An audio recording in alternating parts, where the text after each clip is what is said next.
Hey everyone, it's Bowler Guy. Welcome back to the Sub 30 series. This episode is episode 2.5 because it is an extension of episode 2 because we're going to be talking about villages again.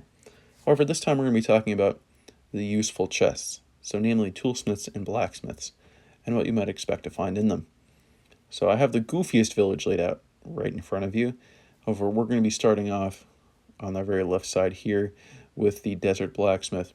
This desert blacksmith, very recognizable for the cobblestone, the furnaces, and the iron bars. This will stick out like a sore thumb in a desert village. Very easy to spot from the front. Even from the back, you can tell it's a very large structure. Has the window that would be on the back left or the front right. And the chest is just very easy to find. You can see here it's not that useful upon first glance. However, once you notice that, oh right, I don't have wood in desert, and it starts to get a little more useful. So the next structure on the right is the desert toolsmith. Desert toolsmith is incredibly useful. I think it's one of the most underrated structures in the entire game.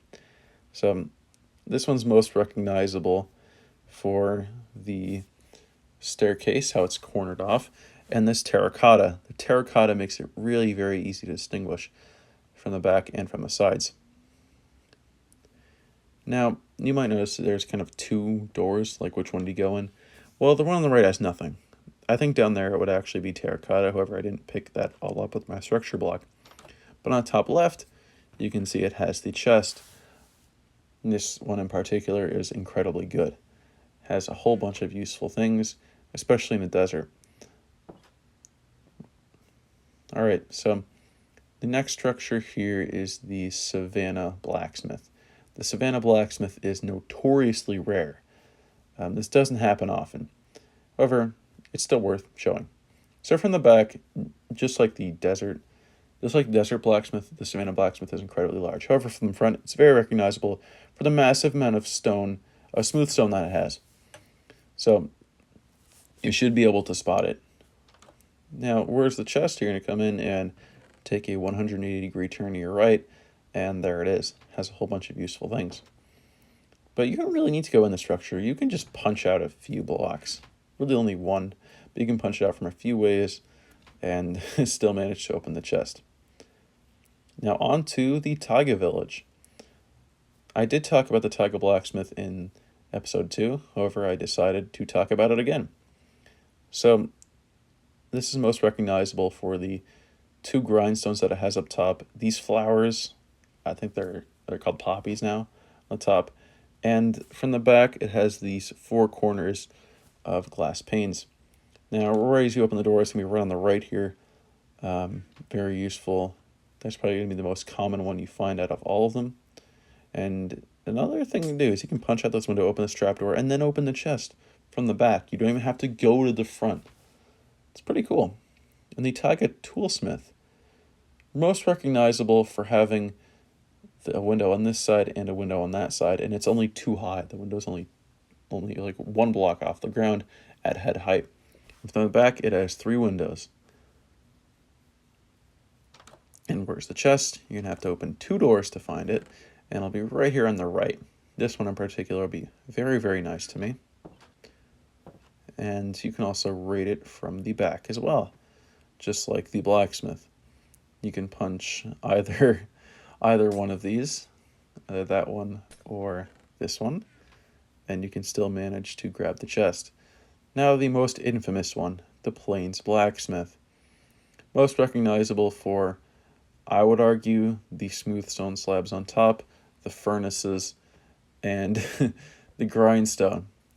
So everyone knows where this chest is, right? You're going to open the door, you're going to make the 180-degree turn to your left, and it's going to be right there.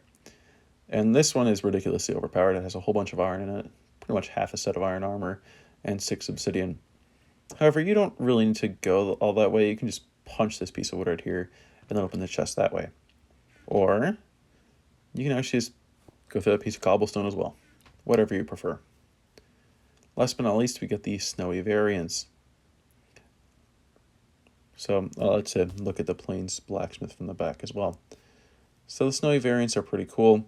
This one is the blacksmith. You can tell again because of this massive amount of diorite. You can tell because of the iron bars and the grindstone. Now looking at it from the back, you can see that there are these two sets of forward or backward facing logs and the roof structure. And the chest is right as you open it right in front of you right there. And it's a very useful chest. Now this last one isn't quite a Snowy Village toolsmith, but I wanted to point this house out. Looking at it, it has 5 forward-facing logs and 1 lantern right at the top. Make sure it only has 5. Some houses have like more than 5, and they'll trick you and you'll open it and they won't be there. Make sure when you open it, there's a blast furnace facing right at you. Turn your right, and that chest is not that useful in this instance. However, it can be very useful when you're ever in a snowy village. All right, and that is all of the village toolsmiths and blacksmiths that I think you should know in a run. Oh, and I guess from the back too, it has all this checkerboard pattern of forward-facing logs. So just take a look at all of them, make sure you can go through and you could recognize which one is indeed, that like does have a chest, doesn't. Just go through villages in creative and try to recognize this pattern of, oh, this house will have a chest, this house won't, this house will, this house won't. Which one's a blacksmith, which one's a toolsmith? With that, I'll see you all in the next episode.